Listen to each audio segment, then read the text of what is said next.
Kareem Rae, your host at the One Soccer Nation podcast. And today I have the pleasure of interviewing Mikayla Dayes, who is a professional soccer player at Rodez Aveyron Football.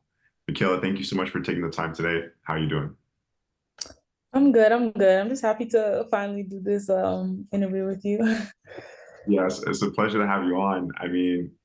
We go full circle. So, we know each other since, you know, we're from Canada, from Brampton, Ontario, and we used to go to middle school with each other, high school. I used to see you in the hallways and stuff like that, and we always connected back on always soccer. And long Yeah. story short, like we randomly just reconnected at the airport, like we just ran into each other. So that's how we reconnected, and then obviously we reconnected there, and we just talked. We obviously talked footy, and then you told me, you're playing pro ball in France, and I was like, wow, like you did it. Yeah.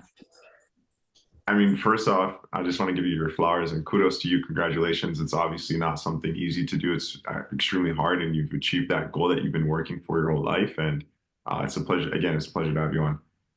Thank you. Thank you. But yeah, honestly, yeah, that's like a really good point that you made. Like I made it like when you sometimes when you're just doing you're so busy and you don't really take the chance, take the moment to like realize how far that you've gone. It's like wow, like when I was in college, I was really thinking, oh, I want to go pro, and like now I'm here. So it's like cool. Yeah, it's like cool to look back on. Yeah, it's a good feeling. Yeah.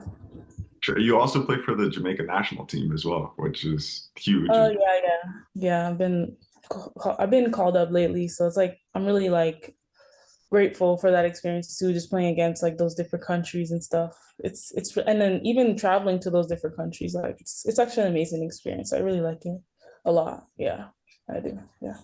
For sure. So, I mean, you obviously speak French. I don't. So, I mean, if you could pronounce the club name for our viewers and listeners, probably that would be amazing.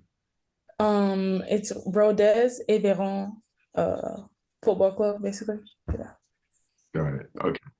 So, one of my favorite questions I like to ask is like, we're gonna really go back in time here. So, could you just share, I guess like the long story short version of how you got involved with football, and then like the steps that you had to take from all the way from high school to deciding what college you'd go to or university, and how we would go, or we'll get to the part of going pro.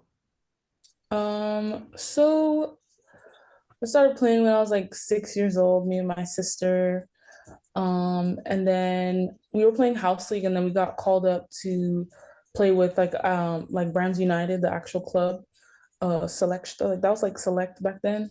Um, and then from there we played until like high school with Brams United, and then we went to Woodbridge and we met sorry, I forgot his name. Uh what's his name? Um why is his name not coming to my head? I'm so sorry. It's okay. It'll come back. But yeah, I'll come back. But we met this coach for Woodbridge, and he basically Was it like showed Peter? us. No, not Peter. It was he's like the coach of Toronto Blizzard now. Have you heard of Toronto Blizzard? No. Um oh my god, why is his name not going to my head? It will come. It will come. It'll come. It'll come. Um he basically kind of like showed us the ropes of like the basically like the gateway from like high school to college. And we went to a bunch of showcases, and we even played at a bunch of like colleges. Like we would have like a March break trip where we would just travel the whole week to like different universities. We would meet different coaches, and some of the universities would even like play against them just like as a scrimmage match. And that was a really cool experience. Um, and he kind of like just taught like me and my sister and like the other girls on the team like what's going to be expected of you like going into the college environment. And even so like when I went for my freshman year at Maryland, um it was kind of like not an easy transition, but like it was a little bit easier for me because I kind of already knew what to expect, like just playing wise, and like physical, like how physical in shape I had to be, and um how mentally tough I would need to be just to compete against like the seniors on the team and the all the older players on the team. But I guess just from our transitioning from high school to college, we chose to go to Maryland University. Um, and we just felt like when we went to Maryland, like we actually visited the school. We just loved how diverse the school was, and it just felt like home. Like it felt really, we felt really comfortable there, and I liked the coach. His name was Ray Leon at the time, and he just made our like he just seemed like a very genuine person, and he cared about our development. So that kind of influenced our decision to go there. But yeah. And then my final year at Maryland, we got a new coach, Megan Nemzer. Um, Female coach? yeah, female coach. That was my first female coach. Yeah, yeah. It was very different. It was very different because I've never had a female coach before, but she really like prepared me for like the pro life. Like she really emphasized the importance of like small habits, and and like and like even looking back at it now, like all those little small things she was like really enforcing and like so strict on, it was really important. um because like we're literally doing the same things now, like just from getting to training on time, filling out like your wellness report like before training and after training. So like little things like that kind of helped me transition into the pro world. So I'm like, I'm not really surprised. I'm kind of like used to it. Um, but yeah, she really hammered the little habits. And it's like those little small habits are really important. Like even on the field, your attitude, um, just the way you carry yourself on the field. Like coaches are looking at that. Even the way you interact with your teammates, coaches are looking at that as well. Um, and like for me, going to a whole new country, different language, on the team, I'm like the only non-French person. So like I really have to go out of my way to like form these friendships and relationships with the girls, and like really put myself out there, even though I know my French is not the best. It's just you just have to be open to learn and take corrections. So I think yeah, I like the experience. I like kind of how my life kind of transitioned from high school to college to pro. Like I feel like I've learned so much, like that whole um yeah, that whole like, what do I Experience. say? Yeah, experience. Yeah. Yeah. So, you know, that's a really good point that you mentioned right there, in regards to first female coach. Like that's a topic I've heard about. Like there needs to be more female coaches coaching women. And Yeah. you know, you really highlighted that it was different. Yeah. What was so, you know, growing up being coached by males your Yeah. whole most of your career, what was the biggest difference? Like, what were three things that you can highlight the difference to having a female coach? Um, three things. Or maybe, or just one big Uh, one. um, I would say like uh um what was so different? I feel like the way she I probably say just the way she went about like the way she went about like not preaching, but like coaching us, like just like certain things. I feel like in the past with my other coaches, they were more so just yell. The male coach, they're more yell and like uh what am I trying to say? I feel like she was a little bit more personable.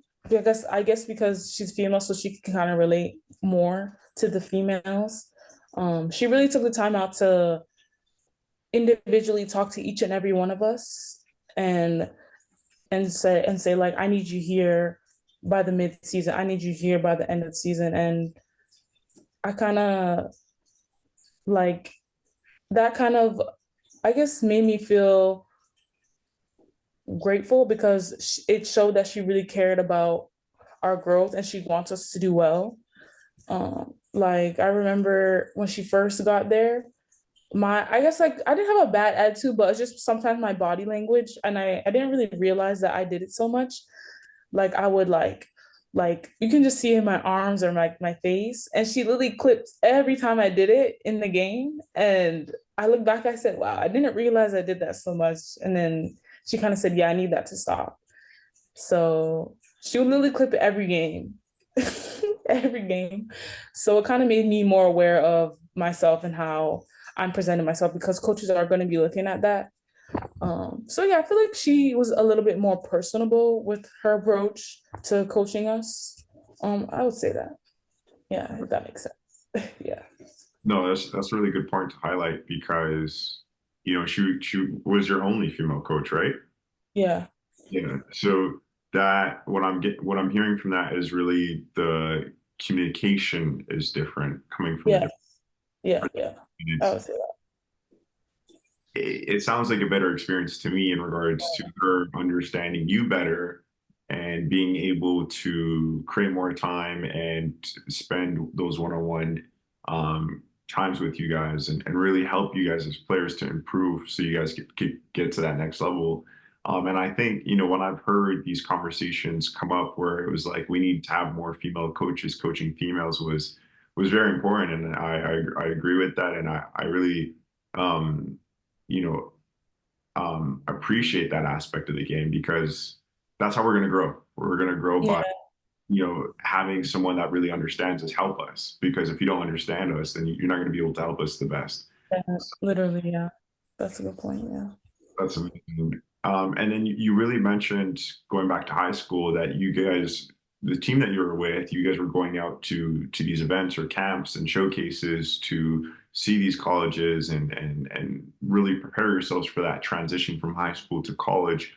Really helped you so you could transition there. And then when you got to college, yeah, the really thing, the real, the thing I really want to highlight is the point that you said about feeling comfortable, feeling like this is a place that I want to be really was an effect to it really affected your decision Yeah.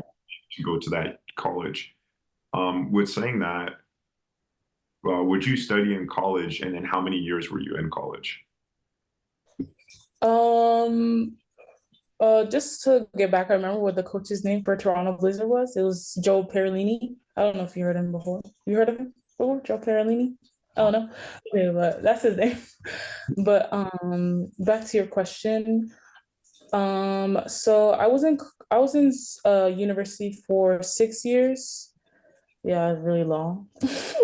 I studied I did two bachelors, kinesiology and biology. Yes. And then I took my redshirt year uh and I had a COVID year. So and I tore my ACL in 2017. So that's why I had the redshirt year. Yeah. 6 years is a lot of years, Yeah. long time. How was, can you share a little bit about the experience of, college is extremely different from high school. So, and then you went to the US. So you're leaving Canada, you're leaving home, family, friends to go off to college in the US, which is a different country. It's a different beast in itself. Yeah. You're living on your own, and you're out there for 6 years. So could you share the different experiences and what to really expect when you're going off to college? So for me, freshman year, I feel like was a little hard for me because I got a little homesick. I still wasn't adjusted to the schedule with school, balancing school and soccer, like all in one day. So it kind of took some time to adjust a little bit.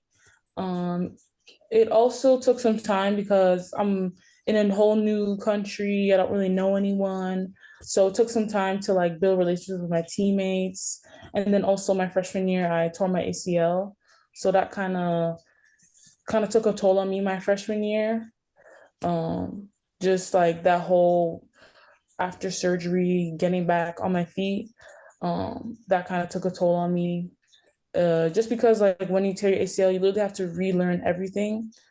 So like before my ACL, everything just came so natural to me, and then after I had to kind of relearn that like physically and mentally. And I think the mental part was kind of what I struggled the most with, and then like gaining back my confidence. Also, and what was your other question that you said for last? What I learned, or Um, no, I asked you what you learned and like what the experience was like. but as a whole, in the US, I really liked it a lot. Like our conference was really competitive, so every game, like we really had to bring it. Yeah. Um, and yeah, like I think I would say I enjoyed it overall. Just even as the years went on, like freshman year to sophomore year, I got more comfortable, more confident in myself. I adjusted to the schedule with school, especially with my major. It was kind of heavier than others. So I really had to organize my time accordingly, and then trying to balance my social life with soccer, and then trying to like study and do homework. Yeah, so that was a lot as well. But I definitely learned how to learn like how to prioritize like what is more important, going out with friends or studying for your exam the next day, and or just doing your homework and making sure you're not exhausted the next day for training. Uh, just stuff like that. And also like eating habits I kind of learned as well. Like me and my sister, we went from being pescatarian to now like vegetarian.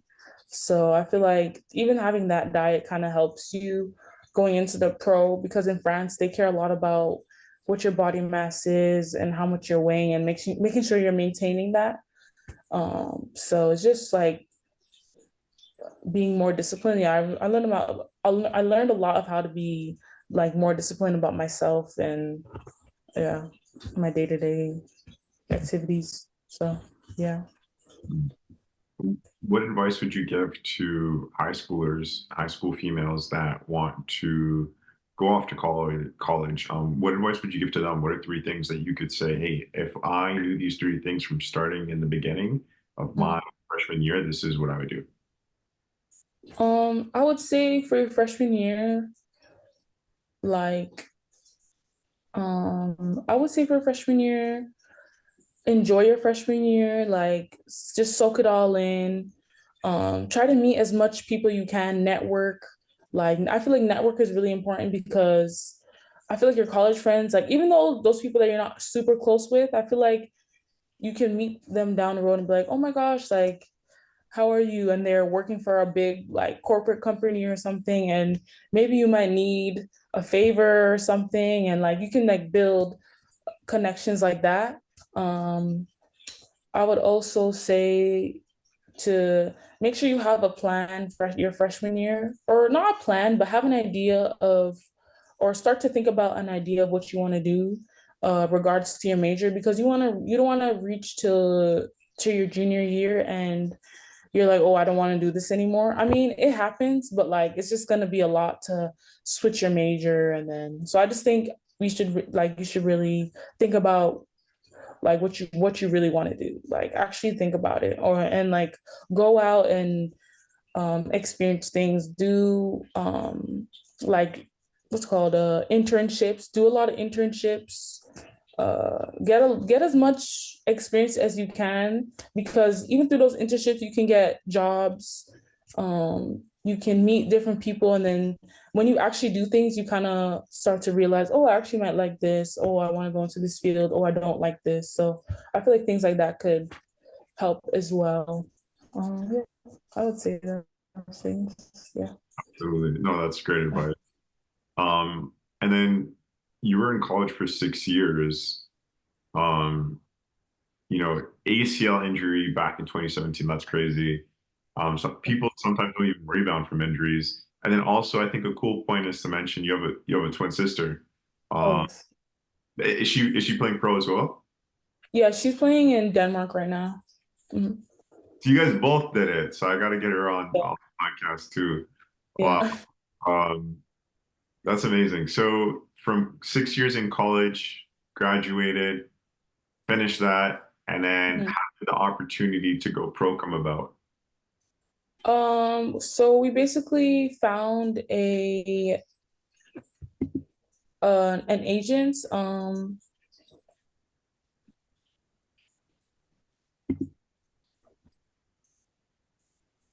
and oh,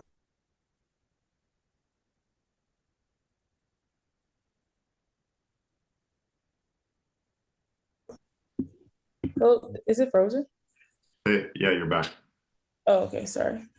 Um, yeah, sorry, I don't really have Wi-Fi here. I'm using my data, so if it goes in and out, that's why. But what was I speaking about? Oh, so we basically found an agent, um, and we kind of just went with him because he felt he his name is France. I forgot his last name. France, but the agency is called FJL Sports. And basically, just after speaking to him, it just seemed like he was very personable. Like he focuses on you and your plan for playing pro. I feel like there's a lot of other agencies out there that have so many players and they can't really focus on that one player because they have to deal with a lot of like the other players that they have. But I feel like he really takes the time to focus on you and make sure you reach the goal that you're trying to reach for. And not only is he like he acts like an agent, he's very what do you mean? He tries to be like someone that you can like a confidant, I guess. Like if you're going through things during your pro career, he's always there to support you. Any questions, anything you want to open up about, I feel like he's like there for you. And but basically we met him and he kind of just spoke to different teams. We put our name into the NWSL draft just as an option, but we more so wanted to play in Europe, and then but our main goal is to play in England.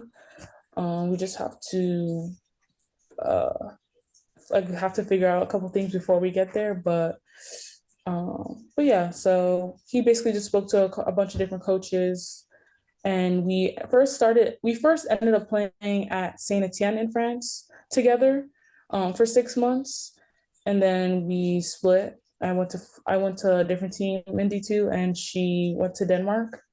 um so yeah, like he kind of just did that part for us. We just told him what we wanted and he kind of just spoke to the teams and sent all our profiles and stuff like that. But he's really helpful. Like he helped us with our highlight video, making our player profiles and stuff like that. So yeah, definitely can count on him for a lot of things. But yeah, Is he still your agent now? yeah, he's so major now. Yeah. You've been with him for how many years?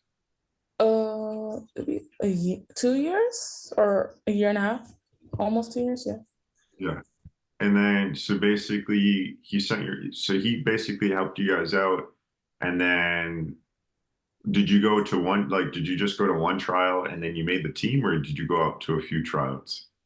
I only went to one trial, and that was with Saint Etienne. Like we both went on a trial, and then we ended up just staying for 6 months, and then we parted ways and I just went to another team in Denmark, and France, and she went to Denmark. Yeah. So yeah. So talk to me. Let's talk footy on the field. France is a different ball game. Uh, Yeah. and the US and Canada, it's completely Yeah, different. it's very different. Yeah. What's Um, I feel like in Canada and the US it's more like physical, and I feel like in France it's more like technical and tactical. So I just felt like I had to adjust to just being uh more technical, more like quicker and thinking faster tactically as well. Um, what else would I say is different? I would say um just the language too, like playing on the field. You learn different like words, like when you say manon or um like right left, like you have to learn those words in French. Sometimes like it's just a lot during the game, but you start to catch on when like once you keep on playing and they're saying it in training and but I would say that as well is different. Yeah. what about what position do you play? I play on the wing. Yeah, on the wing. Right or left, doesn't matter. You're ready though. Me? Yeah. Yeah, I'm a righty, but I usually play more so on the left. I like playing on the left side more, but Cut yeah. it, cut it in the shoe with your right foot. Yeah, but I also like to dribble a lot with my lefts. I don't know. My left foot's actually kind of better than my right, surprisingly, but yeah. Yeah. Mhm. And then Uh, what about like playing venues? Like how big are the stadiums? it honestly depends on which team you go to, because in I guess in D2 it's not as funded like D1. But it honestly it just depends on where you're going to. Sometimes the fields could be really bad, really bad. But some teams play on turf. And yet also depending on weather, because a lot of teams in France don't have a designated turf field for women's teams. So the field could be crazy, especially when it rains. Um, but for the most part, the fields are not terrible. This kind of just depends on the conditions, like the weather conditions and all that. But yeah, they're not terrible, but yeah, Yeah. they're You not guys great. also play at some pretty nice fields too, though. Yeah. There's some pretty nice fields. Yeah. Like even our field, we usually play on the men's field. It's pretty nice. Like it's in a whole new stadium, and they're still building it, but it's like really nice. The grass is really nice. It's like hybrid. It's really nice. Yeah. How many seats does that stadium have, your home field? Um, that's a good question, but And like, does it look like 5,000 or higher, 10,000? whoa, that's a lot. I don't think it's 10,000. I think it's maybe 5,000, maybe. 5,000 around there. Yeah, maybe 5,000. Yeah, Yeah. yeah. And then like, obviously like being overseas, there's challenges. So like, what would you say is like the biggest challenge that you're facing right now that you feel comfortable sharing? I feel like the biggest challenge for me was because I'm such a more like I'm a quiet person, I'm more reserved. I guess some coaches would take that as me not wanting to get to know the other girls. Um, and also just the language barrier. Like for me, I'm better at understanding it than actually speaking French. Hmm. So I wouldn't really engage in conversation as much unless it was like a one-on-one conversation. Um, and I guess the coaches kind of took that as me not really wanting to get to know the players and build that what you call it, build the that connection, because I guess it's also gonna transfer on the field as well. Yeah. Um, but yeah, I would just say that. So I really had to kind of actually force myself, just like, you know, go out of your way and just have a tiny conversation with everyone. Um, just to show that like I'm actually making the effort. But I also explained to the coaches like I'm it's that's not what I meant to come off as. It's just like I'm very quiet, reserved person. So Yeah, but I'm learning to put myself out there, and even if I sound crazy saying something in French, they correct me. So it's like you just have to be open to like correction. Like you just can't take it personal if they laugh you say something, like it's okay, because even them speaking English sometimes it's like, oh gosh. But I also like I teach them too how to properly say things, and yeah, so it's like a little like good relationship that we have, I guess. Yeah. Sure. And then coming to Yeah. the end here, I just got two more questions. You play for the Jamaican national team, so how did that opportunity come about? Um, I like I've been called up like on and off with the Jamaican national team. Um, and I guess because there's like has been different coaches throughout the time that I've been there. Uh, um, they just would invite me to the camps, and I guess they like what they saw. So I just been playing. But yeah, it's been like a really good experience, and just learning from the other girls that are there. Um, so yeah, just I can't complain. I'm just happy to be there, honestly. But yeah, but just the process of getting on the Jamaican national team, just um one of the coaches, Busby, Busby, you know who that is? No? Well, he just really wanted me and my sister to get on the team, and then we just had to apply for the passport, but that kind of took a lot, like a whole year and a half, because we were in school or in college, and they kept sending it back, and Mm, then we weren't really there to fill it out. So it was just kind of create some issues, but it all worked out. We got the passports, and yeah, so just grateful to be even get a chance to be called up. So just I'll just take it all in whenever I get called up. So yeah. for sure. I mean, Jamaica is one of my favorite countries to travel to. That's Yeah. for me, So yeah, beautiful. it's heaven on earth to me. So, and then I definitely can relate to you in regards to, passport. Like I'm applying for my US green card, and it's taken me 2 years plus Yeah. going on. That So yeah. I know how you feel. My last question I'll ask you is, what's your goal for it? And like you obviously mentioned England. Mhm. What's the plan to get to England? For me, my plan is I first before I go to England, I really want to play D1 in France. Um, I want to play against those really big teams, or even play with like PSG, Lyon, um, or Paris FC, like those top clubs, and then hopefully get to London. That's really my final goal. Just play in London. I love the style of play. I love watching those girls play. It's just it's different. Like I don't know. The soccer is just it's a little different. Um, but yeah, that would be my goal, just to play in England and play in D1 in France. Because I feel like those are the top leagues in the world right now. So it'll be like great for me to get that experience as well. So Yeah.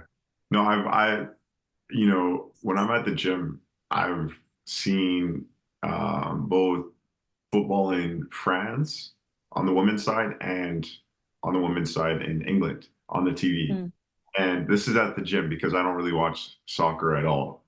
yeah, Uh, And I'd actually, like watch it. And I was like, the game has definitely grown on the women's side a lot. Like the yeah, popularity right now is at all-time high, especially in the US. Like it's a hot topic, it's popular, the investment opportunity, like everyone's on it. And it's really exciting. And it's really exciting to see it grow. And for us at One Soccer Nation, I was sharing to you with the logo too. We want to have it change the blue to pink, right? Yeah, just like we have multiple colors, like we have an all white version of the logo and all black. But now the next step for us is to have change the blue to pink and really push for the women's side. So And then I've shared with you as well, like our goal is to launch both men's and women's teams. So I'm, definitely pushing for both. And I really love both sides of the game and everything about it. So it's really cool. And it's so interesting how we reconnected at the airport. We're now That doing was the podcast. Oh, yeah, it's crazy. It was random. So, I mean, what would you say? It's God's plan, so, or the universe.